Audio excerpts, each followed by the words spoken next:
we want tenants who have money. Like, it's important. We want people who can come up with the security deposit. But when we start looking at numbers where 53% of renters are paying more than 30% of their income, we're not talking the bottom of the barrel. We're not talking about the bad renters, which fortunately are the exception, not the rule. Otherwise, we wouldn't be doing this business. That's true. Yeah. That's true. Yeah. We're talking about the people we see on the street. We're talking about the mom and dad with the two kids at the mall. Yeah. And they are paying a majority of their income in rent. And so they're not in a position to come up with thousands and thousands of dollars every year so they can move into another property. And then we all know, it's first and last. And then you have to have a security deposit, and you better start a couple months before the end of your lease if you're going to look for something. So it ends up being a significant financial burden for the average person who is a good tenant. I am Christina Suter, and this is the Real Estate Breakthrough Show, where we talk about the reality of real estate, the mindset you need in order to face the reality of what it is, and tips and tricks to get you moving forward in investing. I am your host, Christina Suter. I have Anessia Goss with me, and other than the fact she is obviously a very cool redhead, as you can see in the video, she's also actually a very cool person. But not only is she a very cool person, she did not earn right to be on my show just because she's cool and we have very similar belief systems, which we do. But beyond that, she also has 2 new products that her company is involved in that you really need to know about, whether you're an existing investor or a new investor. I've been investing, as you guys know, for 35 years, and I haven't heard about these things because they're truly cutting edge. And if you're involved in residential real estate, you're going to want to know what they're up to because it's going to be incredibly helpful to you. So, Anessia, good to have you here. Let me read a little bit about you, may I? Absolutely. Hi, Christina. I'm glad to be here. I'm glad you're here. All right. Your background is in real estate. You're a property owner, short-term rental host in your past, from what I can tell, the hostess with the most from some of the stories I've heard. I'm in insurance and working with an incredible leading edge company, because that seems accurate to me, that has brought a solution to the market for the out of control expenses associated with tenants moving into a new property. A renter will need between $9,000 to $12,000 to move in to a normal house in the Los Angeles area because our rents have truly appreciated by 16%. Now, your company, Aster National, has come up with some incredible products. So not only are you a single mom getting stuff done, which I, of course, relate to being a mom, right? You have the background in short-term rentals, so you're actually a property owner in short-term rental, but you actually now work for this company as a representative. And something that I think even you probably appreciated as it was first rolled out to you, which is security deposit insurance. Now, that to me is a whole new thought, and I really want you to educate us in this. Well, I really appreciate the opportunity to educate on this topic. And really, we offer an insurance, but it's really security deposit alternatives. And as investors, we need to stay ahead of where things are headed. Otherwise, we become the effect of them. And I am sure everyone listening to this, that makes their skin crawl. We don't like to be effect of, especially the government and legislation. Right, right. So the first thing I want to do in sharing what we see happening and why we're doing this is a couple of developments that have already occurred. Cincinnati and Atlanta, this is on the very local level, have created tenant rights, tenant options that are ordinances in their cities. So landlords are required, owners are required to offer a security deposit alternative. And for both of those locations, it basically looks like there's 3 points. And as we go through this, I'm going to mention an advocacy group, and you can tell that they are having a big impact on this legislation. There's 3 points that both cities have: the deposit, The security deposit has to be between 50 and 60% of 1 month's rent. One city is 50%, the other one's 60% of 1 month's rent. And then if that's not the case, then the deposit has to be spread out over a period of time. One city is 3 months, the other one's 6 months. Okay. Or the other option is to use an alternative to a security deposit, such as insurance, is what they say, though the most common form of security deposit alternative is a bond. And we can go into some of the effects of that if we want to, and how the two compare. But those are the three main points. And what is happening is, well, another statistic here in California, 53% of renters are paying more than 30% of their income in rent. Yes. And I mentioned that, yes. And I mentioned that because when I talk to investors, I've owned properties. I had 11 units at one point in time, which isn't 300, but it's also not one. That's right. That's right. It was my business. And we want tenants who have money. Like, it's important. We want people who can come up with the security deposit. But when we start looking at numbers where 53% of renters are paying more than 30% of their income, we're not talking the bottom of the barrel. We're not talking about the bad renters, which fortunately are the exception, not the rule. Otherwise, we wouldn't be doing this business. That's true. That's true. Yeah. We're talking about the people we see on the street. We're talking about the mom and dad with the 2 kids at the mall. Yeah. And they are paying a majority of their income in rent. And so they're not in a position to come up with thousands and thousands of dollars every year so they can move into another property. And then we all know, it's first and last. And then you have to have a security deposit, and you better start a couple months before the end of your lease if you're going to look for something. So it ends up being a significant financial burden for the average person who is a good tenant. So that being said, we have developed an insurance so that both parties are protected. It minimizes the risk for both the investor and the tenant. It's like car insurance. If you get in a car accident and your insurance covers the damage, we're not looking at your insurance company coming back after you and saying you have to make payments, etc. You're actually looking at them covering the damage. And that's what we offer. We just launched, so this is new. We originally came to the market and developed our product because there was a large investor group that wanted this product. And as we finalized it and launched it to them, they actually were bought out. So there was some delays in us delivering it to their investors. And in that time frame, we decided to just take it to the market, which is what we've done. I think, when was it? There was just an event in Pasadena through the Apartment Association. I think it was the end of June.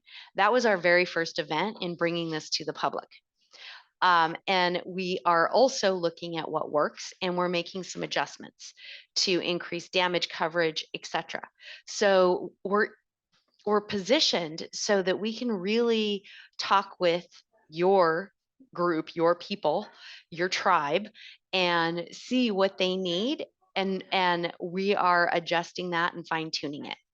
Since this is brand new in the market, it's still relatively unknown.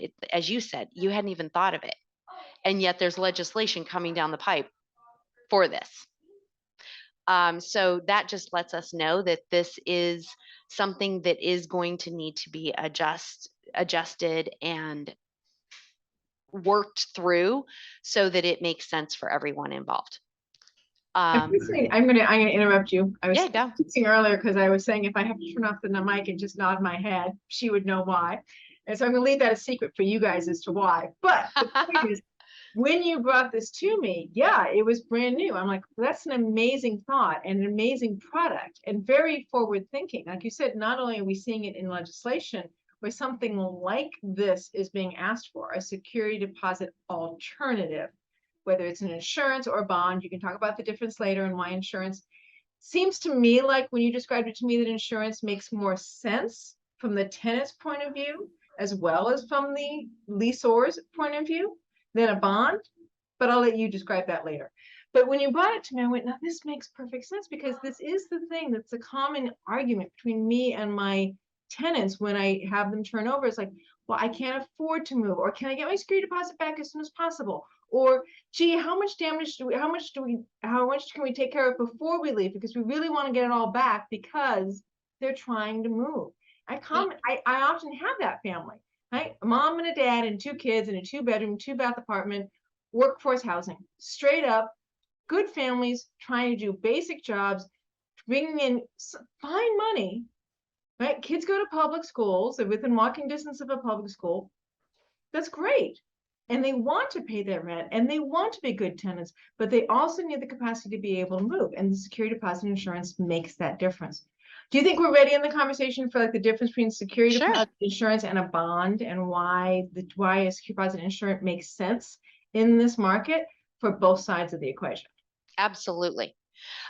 So a bond is basically you pay for a line of credit. That's the Anessia interpretation of a bond. You're paying for a line of credit. So if you have a bond for $5,000 and you pay an upfront fee for that, it's gone. That fee is gone. And from the tenant's perspective, not only have they paid that, now on the back end, if there is damage, they also have to pay all the damage. So not only have they paid the fee on the front end, they've also paid for the damage. With insurance,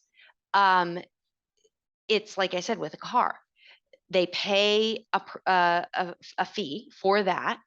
And because the insurance is for the owner, it's really the owner paying it. However, almost everybody rolls it over to the tenant, and they're the ones that end up paying it. And they're totally willing to, because again, we're looking at a significantly lower cost for entry.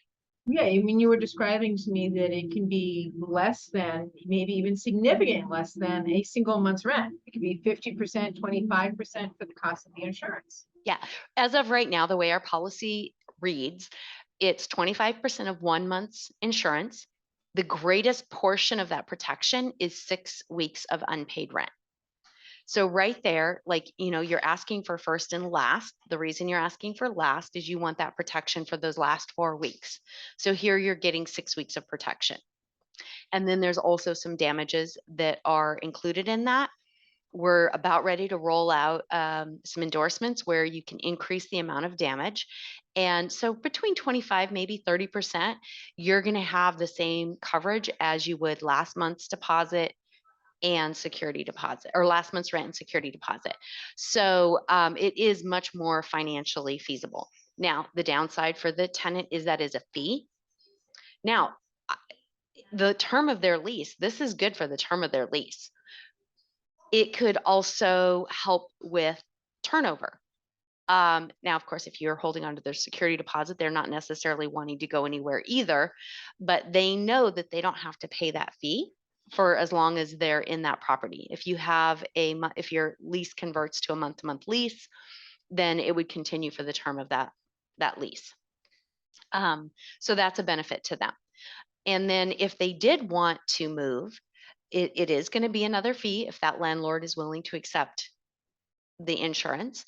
But they also, again, they only have to come up with 25 to 30%. The other thing, so side point benefit for the owners, we're finding that tenants that we talk to are more than happy to pay additional rent.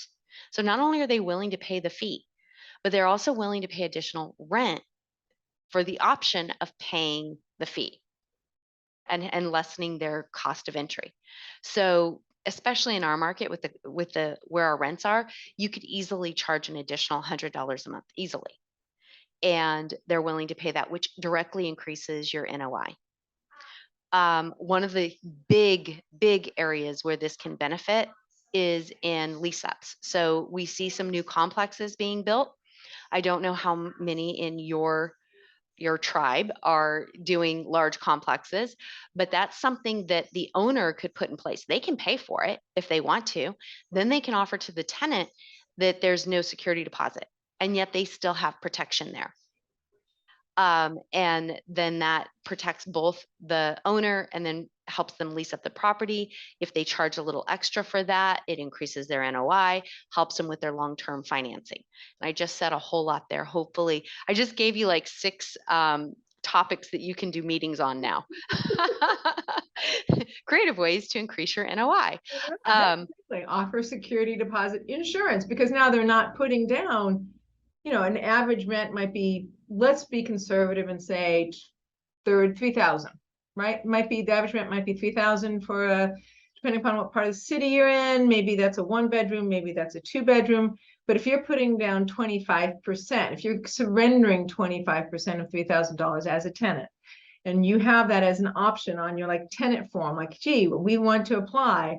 And by the way, we can either check the box of we're going to pay for security deposit insurance, or we're going to check the box saying we're paying for our security deposit up front.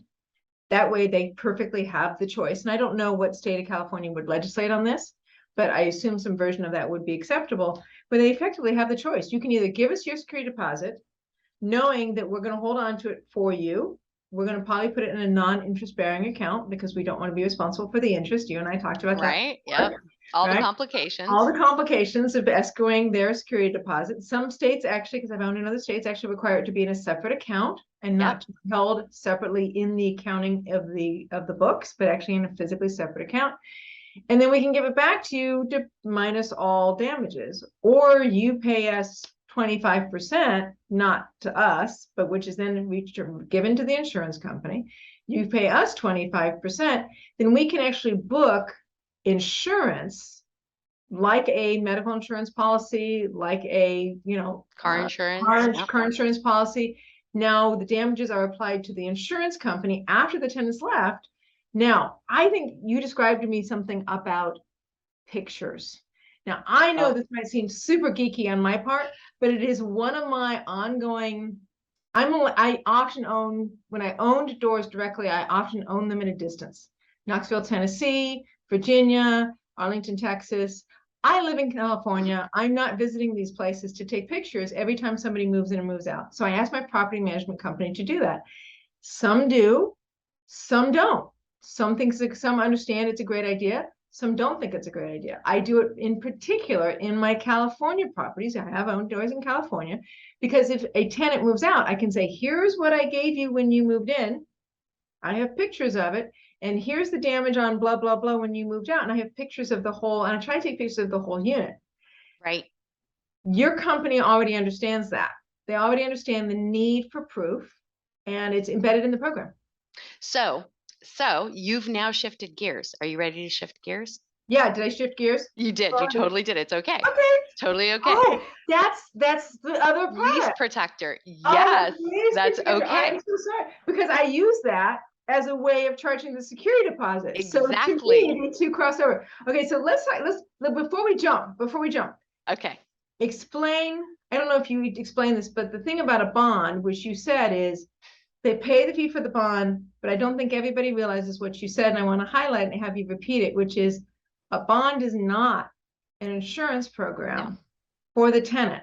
The wallet of the bond is, and say it again in more detail, because I heard it go by, but I want to spread it out because I've never used a bond, so I'm not even familiar with the way that works as far as security deposit. When I was learning about bonds, what struck me is it's basically you're paying money to have a line of credit. Right.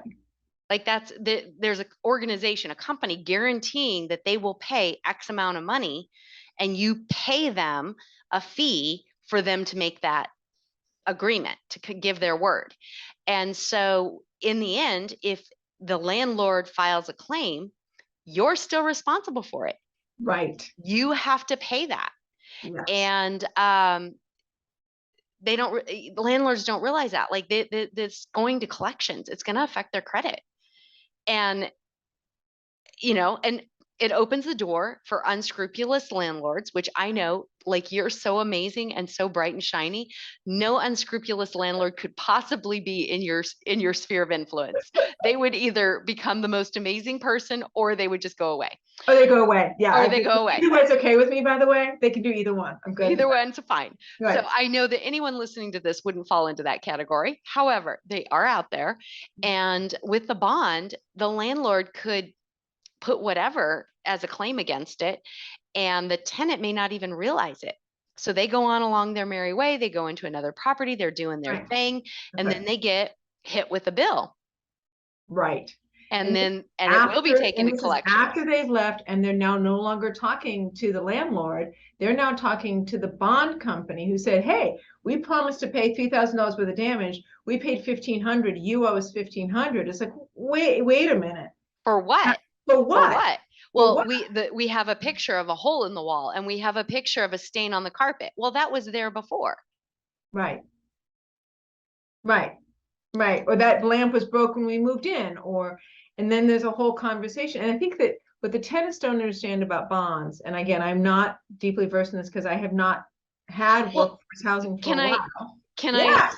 So I want to bring out, here you are, an incredibly educated, incredibly aware woman, and you're sitting here having a conversation with me saying, I really don't know what bonds are. I know. I mean, really, exactly. And I actually do have a master's degree. I mean, and you have a background in business, in real estate, in investments, and you don't know what a bond is.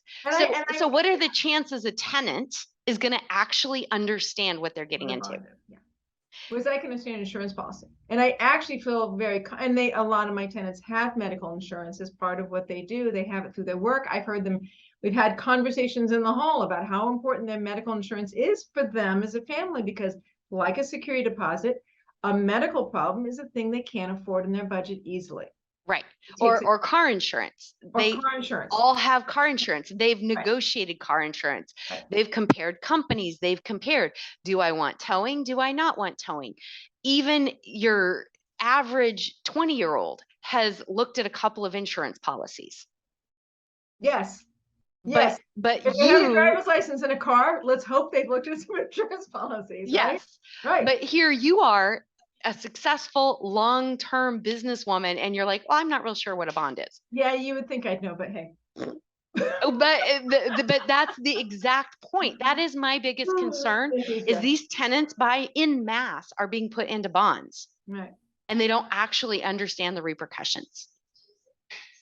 So therefore, I personally believe, and this is not a conversation about ethics, I understand that, but I personally understand how an insurance policy can add deep value, which is why I got so excited when you described this to me as a win-win on both sides.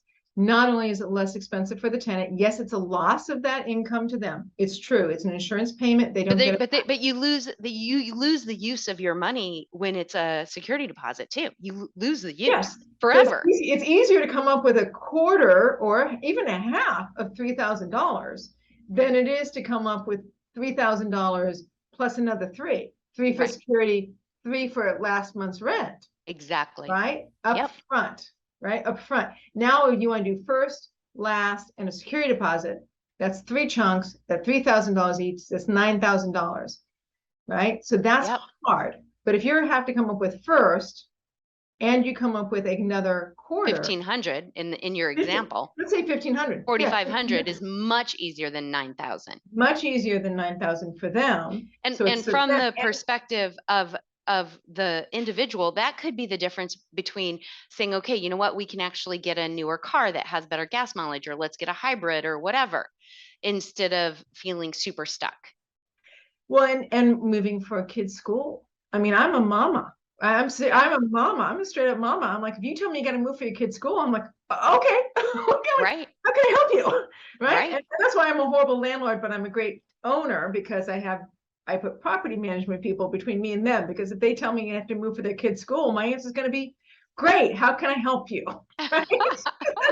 I love Right? it. 'Cause Yeah, yes, I totally get it. when it comes to kids, I'm like, yeah, no, you gotta take care of the kid. That I understand Yeah. as a family priority. And you know my background. Not only am I like that, but then I take them in. I'm like, oh, just come live with Yeah. me. It's Come okay. on with me for a while. We'll help you straighten out. Not a problem. Yes, I know. And you seem good at it. I seem to do well. And you seem to do well at it. But so the point is that to me, it's a win for the tenant, which is valuable to me as a landlord and in my own consciousness. And it's a win for me because I'm perfectly happy to file an insurance claim. I have no problem with it. I have an insurance policy on my dogs, which I'm about to file a nice hefty claim on. Yes. Like, that's what the insurance was for. My dog doing this Exactly. stupid thing is exactly why. Right. And so I have no problem. And if you are a landlord, you probably have no problem filing for insurance to be able to say. Now, And the tenants, and it's not going to create a rift. You're not going to have those arguments and disagreements. I don't. I have it with a professional company that goes, yeah, this is what tenants do. And they do. Some tenants do and some tenants don't. Yep. Right. Now let's jump to Lease Protector. Okay. I'm ready. Are you ready? Is it good? Yes. Okay. So obviously we're looking at this market and determining what's needed and wanted, what we can do to bring something of value to this market, this arena. And one of the things that was also observed, and what you just said just a little bit ago was a very pivotal aspect. It's not easy to make sure that you are dotting your I's and crossing your T's when it comes to tracking damage. And then you have the disagreements, you have the arguments, all of that. So a software was developed for property management. The other gap that was observed is when you look at some of the big name brand softwares, they become cost prohibitive for the smaller guys. For the smaller guys.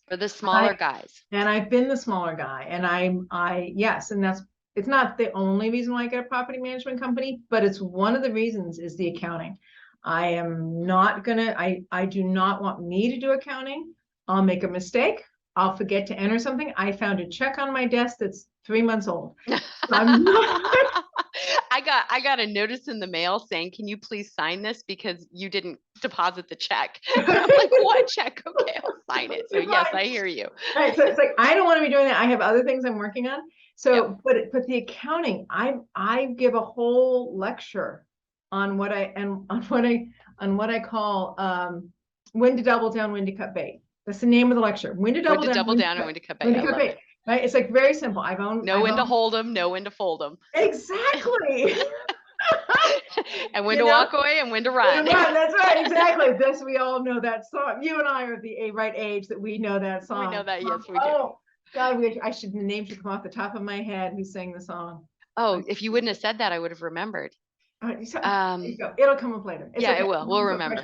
But a great country western singer who did a lot of really great songs that I actually really like, even though The Gambler is the name of the song. The Gambler is the name of the song.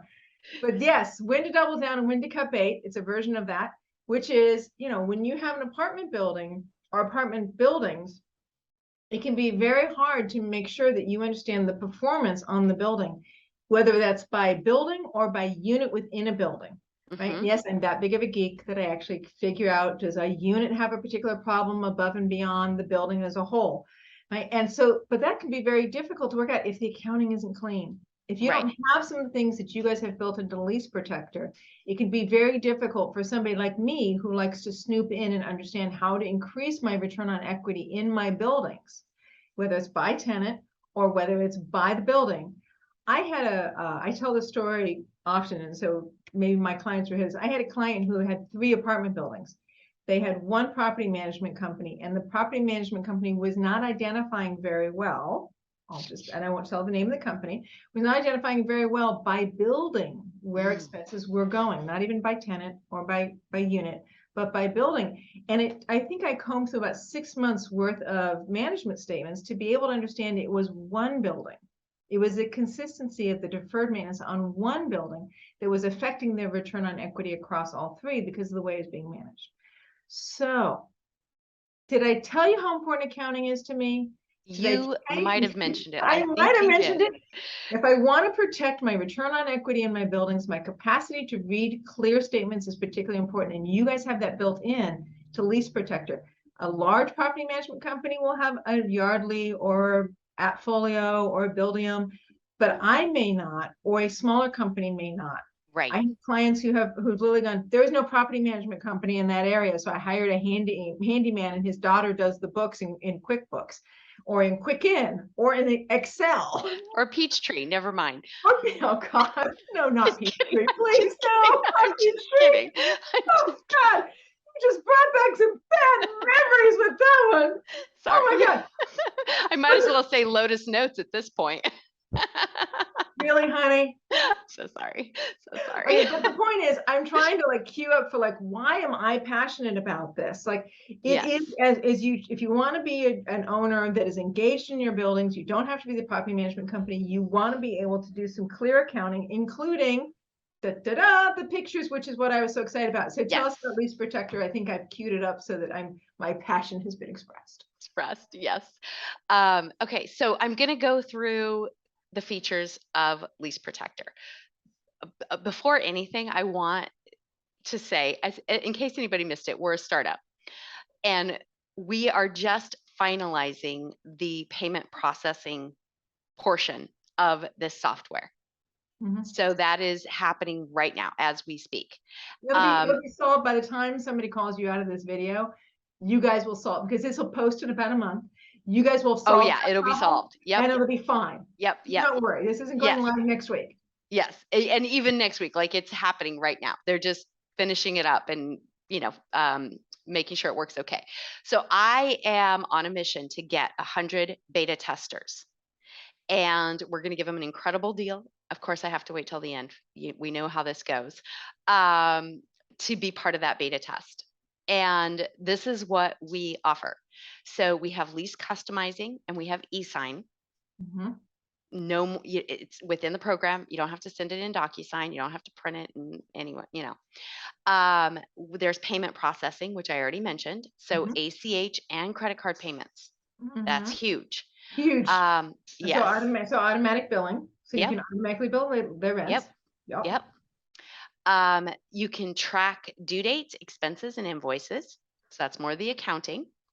There's a full maintenance management with work order requests and reporting. Yes. So you have the handyman and his daughter. You can have a work order.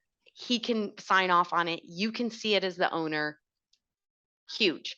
Complete rent roll management and reporting, which is what you were saying, by the unit. As long as you're tying in the work order requests, then you're going to know what units had what work order. Of course, you're going to have to train your people not to go to 12 units and put it all on one invoice. It will have to be separated out.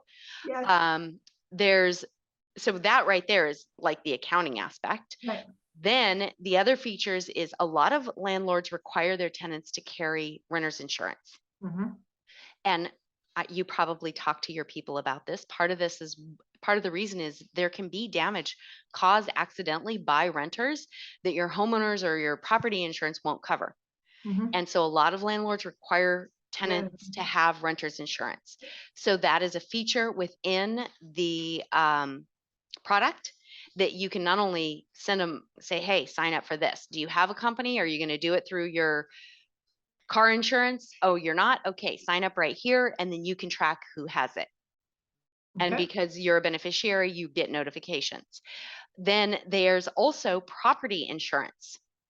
We're partnered with an organization that has a phenomenal property insurance. It's very plug and play. It's pay by the month. You don't get penalized for vacant properties. So you can have your buy and hold and your flips in the same policy.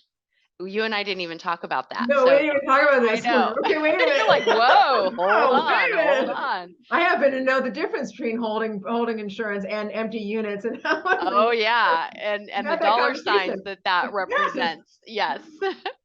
Then we also, of course, have the security deposit alternative as part of it. So again, click on the button. Yes, we want to do the security deposit insurance. It's plug and play.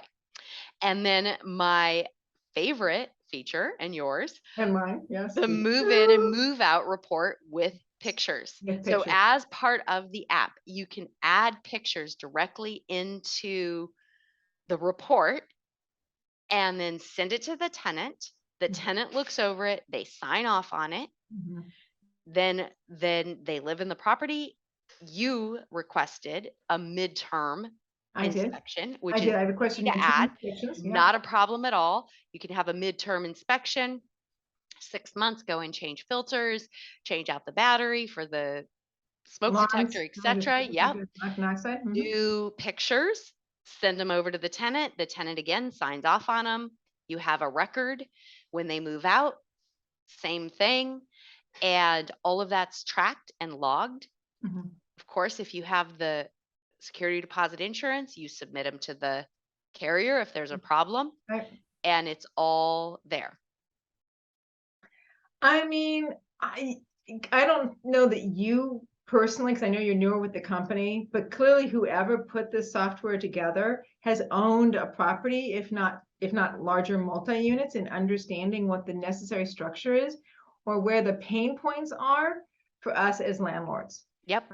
I mean, it's this whole thing about the pictures, I know is silly in my No, particular, it's but not in silly. It's California, not in silly. California, it's the only way I felt I could truly defend myself from the tenant's rights. And it's like, well, I didn't break that screen. I'm like, no, I have the picture. You did. This is, at least let's put it this way. It broke during your tenancy. I Right. don't know who broke it. I don't know how it got broken, but yes, it was during your tenant. And that's the best and the fairest conversation I know how to have with tenants.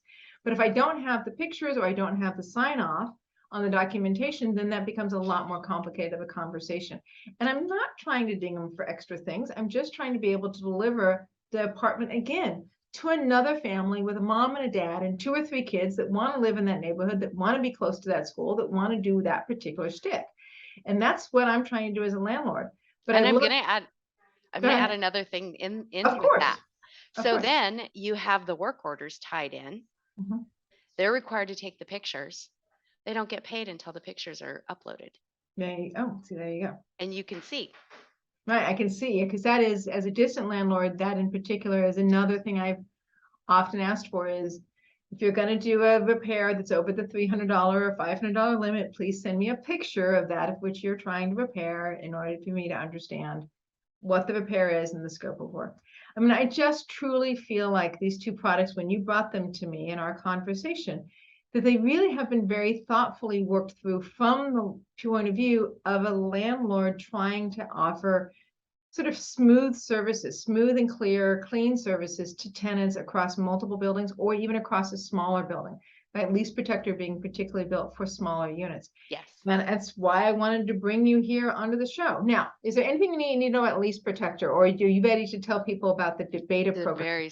The very special deal. The You know, very- I mean, it's property management software. And I tend to be more of a bullet, as much as I joke and everything, I still tend to be a bullet point type person. And there's the bullet points, like that's it. If that doesn't convince you, there's not really any foo-foo I can say, Right. that's going to be like, yeah, come use this. Yeah. Except for the price. Okay. So the Yes. first 100, and by the way, I know this isn't going to be out for a month. If you wanted to do like a special invite, maybe we could even do a little clip that you could send out to your people. Oh, The yeah. first Good idea. 100 people, Yes. $27 per month Per month. for life. Did you hear that? For life. First 100 beta testers that are willing to sign on. I assume some version of giving feedback on whether it Yep. works or not. Be right? willing to work with us through the adjustments. Through the adjustments until it truly is as smooth as most landlords would want. $27 a month for life. And Unlimited units. Thank you. That was exactly what I was going to say. Unlimited units. My understanding is it's unlimited units. Yes. No, every once in a while I run across something where I feel like people just need to know. And this is one of those things where I just feel like people need to know. And I will see if we can possibly maybe get that information out sooner than when this full video will go out. Maybe as we're promoting the video, we can do that particular clip, just suggesting that. Yeah. So I'm Yes. going to be going to an event at the end of August. Uh-oh. So you want to get this out to your You people. want to get this out to my people You before end of do. August. Yeah. The very, very special Christina. Is it Phoebe? Is that how you say it? Phoebe? At Phoebe, F-I-B-I? yes, F-I-B-I, Phoebe. That's The correct. very special Christina Phoebe deal Phoebe, I love before it. anybody else. All right, well, there you go. So Lease Protector, you guys can see it here on the screen for those of you who are on Roku TV and Spotify, Roku TV and YouTube. There's Lease Protector here. And how do people get a hold of you? How do they find out? Like, I'm showing them a website, but this goes out as a podcast. So how do they make good on this? Absolutely. The website, you can get a hold of us there. I'm going to give you my cell number. Yes. Is that okay? Her cell, I give out my cell number all the time, but Okay. a lot of people don't, but please do. All right. So my cell number is 626-755-1605. And I'm going to say that again because Say you it just again. now got your pen. That's right. 626-755-1605. If you just put that in your phone and you're driving or whatever, just shoot me a text, say, hey, something, I'll get back with you. Say, Yes. Who is this? What do you want? No. And you can. Hey, I don't know who you are, dude. Why are you texting me? Type in Lease Protector, then they'll know why. Absolutely, yes. Lease Protector, security deposit, something, and I'll know exactly what it is. Yep. Yeah. So just reach out to me. You're welcome to go to the website. You can just even go to the website and just sign up. leaseprotector.com, asternational.com. Lots of easy ways to get a hold of us. That's perfect. That's perfect.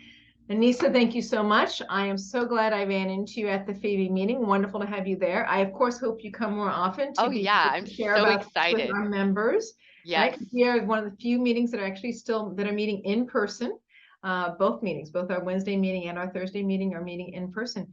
So Anessia, thank you very much. So great to have you on the show. This is Christina Suter with Real Estate Breakthrough. You can find us on iHeartRadio, Spotify, and whatever platform formats, podcast formats that you can think of. We're pretty much on all of them as far as I can tell. We're also on Roku TV and YouTube. And soon I hear we're going to be released on Apple TV as well. Thank you so very much.